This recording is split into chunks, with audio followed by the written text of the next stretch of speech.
جیسی پرسوں ملالہ پاکستان اسلام آباد پہنچی ہے، اس کے بعد کل ہم نے مختلف سوات کی جو مختلف علاقے ہیں اس میں ہم گئے ہیں، ان میں اور مختلف اسکولوں میں گئے ہیں، تو وہاں پر تو لوگوں کے بہت اچھے جذبات ملے ہیں. لوگوں نے ویلکم کیا ہے، خوش آمدید کہا ہے ملالہ یوسفزئی کو، ان کے والدین کو، ان کے بھائیوں کو، اور انہوں نے ساتھ میں ان سے یہ درخواست بھی کی ہے حکومت پاکستان سے کہ ان کو سوات آنے دیے جائے، کیونکہ اس سے پرے ان کے جو سیڈول تھا اس میں شامل تھا کہ وہ سوات آئے گی، اپنے آبائی گھر دیکھے گی، اس کے بعد شاملہ جائے گی جہاں پر ملالہ فنڈ سے جو قائم سکول ہے خپل کوٹ سکول اس کا افتتاح بھی کریں گے. لیکن اس کے بعد سے اطلاعات یہی ہے کہ ان کا جو سوات کا دورہ ہے وہ منسوخ کیا گیا ہے، جس کی وجہ سے لوگ کافی مایوس ہو چکے ہیں. لیکن اس کے باوجود بھی آج ہم نے جب لوگوں سے بات کی تو لوگوں نے کہا کہ پھر بھی ہمیں خوشی ہے کہ ملالہ 5.5 سال بعد اپنے ملک پاکستان آئی ہے، اسلام آباد آئی ہے، اور آج بھی ان سے یہاں سے سوات سے جو کچھ وفود گئے تھے ان کے رشتہ دار دوست وغیرہ، انہوں نے وہاں اسلام آباد میں ان سے ملاقات کی ہے، اور لوگ کی اب بھی خواہش ہے اور لوگوں کو اب بھی امید ہے کہ ہو سکتا ہے کہ کل ہفتے کے دن وہ سوات آ جائے. بالکل فیاض، 4 دن کا دورہ ہے اور جیسے وہ غیر اعلانیہ طور پر پاکستان آئی، ہو سکتا ہے وہ سوات بھی آ جائے. تو اگر وہ سوات آتی ہیں تو لوگوں کے اندر کیا تیاریاں کس قسم کی جا رہی ہیں وہاں پر، اور سیکیورٹی کے کیا انتظامات دیکھ رہے ہیں آپ؟ سیکیورٹی کی تو یہ ہے کہ سوات اس وقت اگر پاکستان کا لوگ کہتے ہیں، سیکیورٹی ایجنسیاں کہتی ہیں کہ پاکستان کا سب سے جو پرامن علاقہ ہے وہ اس وقت سوات ہے، کیونکہ سوات میں پچھلے ایک ناخوشگوار واقعے کے علاوہ پچھلے کئی سال سے سوات میں کوئی ناخوشگوار واقعہ پیش نہیں آیا. سوات میں کرائم ریٹ جو ہے وہ بھی انتہائی کم ہے، اور اگر وہ سوات آتی ہے، ابھی تک تو اطلاعات یہی ہے کہ ان کا دورہ منسوخ ہے، لیکن اگر وہ سوات آتی بھی ہے تو بذریعہ ہیلی کاپٹر آئے گی، اور جہاں پر ہیلی پیڈ بنا ہوا ہے سرکٹ ہاؤس میں جہاں پر کھڑا ہوں یہاں سے کچھ میٹر کے فاصلے پر، تو وہ اس ہیلی پیڈ پہ اترے گی، اور اس ہیلی پیڈ سے چند قدم فاصلے پر ان کا وہ گھر ہے جن میں وہ رہتی تھی، جس میں ابھی کوئی اور خاندان رہتا ہے. تو یہاں پر سیکیورٹی کا کوئی مسئلہ نہیں ہے. البتہ لوگ خوش ہیں، اور نیوز چینلز ہیں ان کے ڈیسنجز وغیرہ بھی یہاں پہنچے ہوئے ہیں، کل سے انتظار کر رہے ہیں کہ اگر ملالہ آتی ہے تو ان کی لائیو کوریج کریں گے. لیکن ابھی تک یہ کنفرم نہیں ہے کہ ملالہ اور ان کے فیملی کے افراد کل سوات آئیں گے یا نہیں. فیاض ظفر ہمارے ساتھ ہیں مینگورا سوات سے. Fayyaz, thank you for these updates. شکریہ. اور اب کچھ بین الاقوامی خبروں پر نظر ڈالتے ہیں. روس کے سفارتی اہلکاروں کی مغربی ملکوں سے بے دخلی کا جواب دینے کے لیے آج ماسکو میں روسی وزارت خارجہ نے فرانس، اٹلی اور جرمنی سمیت کئی یورپی ملکوں کے اعلیٰ سفارتکاروں کو طلب کیا. امریکہ سے 60 روسی سفارتکاروں کی ملک بدری کے جواب میں روس نے کل 60 امریکی سفارتکاروں کو 5 اپریل تک ملک سے نکل جانے کا حکم دیا تھا، اور امریکی شہر سیاٹل میں روسی قونصل خانے کی بندش کا جواب سینٹ پیٹرز برگ میں امریکی قونصل خانہ بند کرنے سے دیا جا رہا ہے. مزید تفصیلات کے لیے ہم چلتے ہیں امان اظہر کے پاس. امان، روس کی طرف سے اس طرح کی جوابی کارروائی کی تو توقع کی جا ہی رہی تھی، یہ تو ہونا ہی تھا. واشنگٹن کا اب کیا رد عمل ہے؟ جی، روس، جیسے آپ نے کہا، روس کی جانب سے پہلے ہی اس بات کا اشارہ دے دیا گیا تھا کہ وہ پرنسپل آف ریسیپروسٹی یا جیسے کو تیسا کی بنیاد پہ رد عمل دیں گے، اور اسی لیے کل جو سرگئی لاوروف ہیں روس کے وزیر خارجہ، انہوں نے 60 امریکی سفارتکاروں کی ملک بدری کا اعلان کیا. اس کے علاوہ یہاں واشنگٹن میں جو وزارت خارجہ کی جانب سے کس قسم کا رد عمل آ رہا ہے اس کی ایک جھلک دیکھتے ہیں اس رپورٹ میں. آئیے. امریکی دفتر خارجہ نے اس خبر پر فوری جواب دیا ہے کہ روس امریکہ، برطانیہ اور دیگر تقریباً 25 ممالک کی جانب سے روسی سفارتکاروں کی بے دخلی پر برابر کا رد عمل دینے کا ارادہ رکھتا ہے. ان روسی سفارتکاروں کو برطانیہ میں مقیم سابق ڈبل ایجنٹ کو روسی ساختہ زہر دینے کے الزام پر ملک بدر کیا گیا ہے. روس کو مظلوم نہیں بننا چاہیے. اس معاملے میں مظلوم وہ 2 افراد ہیں جو اس وقت برطانیہ کے اسپتال میں ہیں. روس کے وزیر خارجہ سرگئی لاوروف نے امریکی قونصل خانے کو بند کرنے کا اعلان کرتے ہوئے کہا کہ وہ دیگر ممالک کے سفارتکاروں کو بھی ملک سے نکالیں گے. وی او اے سے انٹرویو میں روس کے لیے امریکی سفیر جان ہنٹسمن کا کہنا تھا کہ پچھلے سال 700 سے زیادہ امریکی سفارتکاروں کو نکالے جانے سے 2 طرفہ تعلقات اور عام روسی شہریوں کو مشکلات کا سامنا کرنا پڑا. اس سے ہمارے ان جگہوں پر سفارتی کام متاثر ہوئے ہیں جہاں میرے خیال میں سب سے زیادہ ضرورت تھی، کیونکہ یہ دونوں ملکوں کے عوام کے مابین تعلقات کا معاملہ ہے جو میرے نزدیک اس تعلق کی طویل مدتی سرمایہ کاری ہے. ہنٹسمن کا کہنا ہے کہ امریکہ ابھی بھی روس سے اہم معاملات پر گفت و شنید چاہتا ہے، جیسے کہ ہتھیاروں پر کنٹرول، شمالی کوریا اور مشرق وسطیٰ میں استحکام. جی جیسے کہ آپ نے شروع میں بتایا آج روسی وزارت خارجہ میں جو مغربی ممالک ہیں ان کے سفیروں کو طلب کیا گیا ہے تاکہ ان کو ان کے سفارتکاروں کی روس سے جو نکالے جانے ہیں ایکسپلشن ہے اس کے بارے میں آگاہ کیا جا سکے. اور ابھی تک کی جو اطلاعات ہیں اس میں جن ممالک کے سفیروں کو روسی وزارت خارجہ آتے اور جاتے دیکھا گیا اس میں فرانس، اٹلی، پولینڈ اور جرمنی کے سفیر شامل تھے. جی بالکل. اور برطانیہ میں جس سابق روسی ڈبل ایجنٹ سرگئی اسکرپال پر قاتلانہ حملے کے نتیجے میں یہ سفارتی تنازع کھڑا ہوا، ان کی حالت اب بھی نازک ہے، لیکن اسپتال کے ذرائع کے مطابق ان کی جو 33 سالہ بیٹی یولیا ہیں ان کی حالت بہتر ہو رہی ہے. روس کا الزام یہ ہے کہ حملہ اس نے نہیں بلکہ برطانیہ نے اسے نیچا دکھانے کے لیے کیا، لیکن برطانیہ بھی اس کی تردید کرتا ہے. امان اظہر ہمارے ساتھ تھے کیپٹل ہل سے. تھینک یو امان فار دس اپڈیٹ. اور دوسری طرف پاکستان اور روس کے درمیان اسلام آباد میں اعلیٰ سطحی ملاقاتوں کا دور مختلف شعبوں میں دو طرفہ تعاون کو فروغ دینے پر اتفاق ہوا ہے. اس خبر کی تفصیل میں دنیا بھر سے اہم خبروں کے لیے آئی ہے ہماری ویب سائٹ urdu.voa.com پر.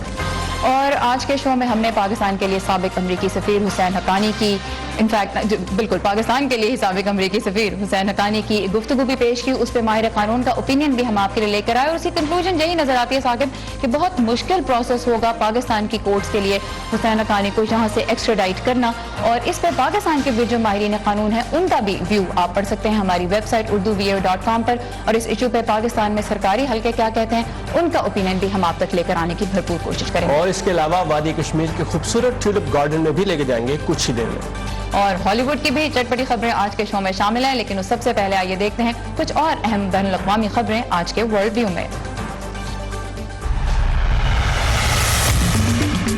ترکی کے مشرقی علاقے اقدر میں غیر قانونی تارکین وطن سے بھری ایک بس کو پیش آنے والے حادثے میں پاکستانی، افغان اور ایرانیوں سمیت 17 افراد ہلاک ہو گئے ہیں. حکام کا کہنا ہے کہ سڑک کے کنارے لگے ایک کھمبے سے ٹکرانے کے بعد بس میں آگ لگ گئی جو بیشتر ہلاکتوں کی وجہ بنی، جبکہ بس کے پیچھے آنے والے ٹرک کے نیچے آنے سے بھی کئی افراد ہلاک ہوئے. فلسطین میں اسرائیل کی جانب سے گولہ باری کے باعث ایک فلسطینی کسان ہلاک اور ایک زخمی ہو گیا ہے. اسرائیلی فوج کے ترجمان کے مطابق 2 مشتبہ شخص حفاظتی باڑ کے نزدیک آئے اور وہاں مشکوک سرگرمیاں شروع کر دی جس پر اسرائیلی فوج نے ان پر فائرنگ کی. امریکی ریاست ٹیکساس میں لوگوں کے گھروں میں بموں کے پیکج بھیجنے والے شخص کو ڈومیسٹک یا ملک کی دہشت گرد قرار دے دیا گیا ہے. آسٹن شہر کے پولیس چیف نے پریس بریفنگ سے خطاب کرتے ہوئے کہا کہ بمبارڈ کے اقدامات کے باعث امریکی شہریوں کو جس صورتحال کا سامنا کرنا پڑا اس کے تحت اسے دہشت گرد قرار دیا جاتا ہے. اس سے قبل امریکی ادارے حملہ آور کے لیے دہشت گردی کی اصطلاح استعمال کرنے سے گریز کرتے آئے ہیں.